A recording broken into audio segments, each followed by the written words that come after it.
like making plugins for absolutely everything.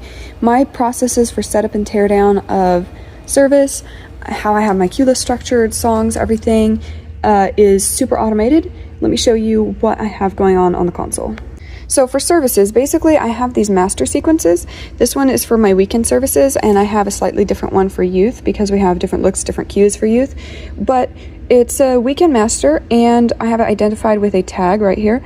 And it just has a pre-service cue, 10 song cues, the unneeded ones will be deleted, and they just have template information in them basically. Then we have our other cues for the closing of service.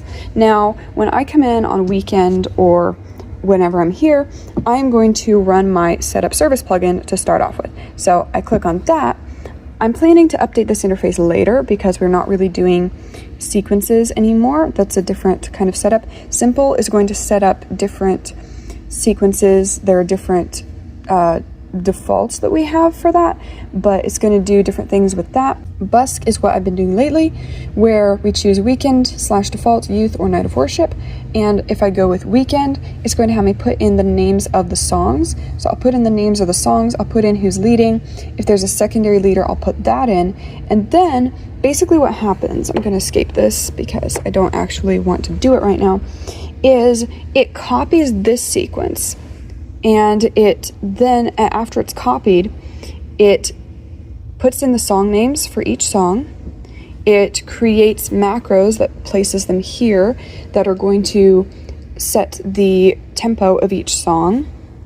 That data is stored in a database connected to color presets actually that we have saved for each song. So it's going to take the data about the song tempo and put it in a macro. It's going to put in the cue go macro, whatever the song is called, and then we once it gets through and gets to a number of songs that you don't have, it's going to delete the remaining cues through 10, and then these cues are just going to stay the same way they are. So now we have service set up with a sequence that has the song names put in. It shows after the song name, the name of who's leading it. That's why we put the singer information in, so that way you can see who's leading each song as it comes up.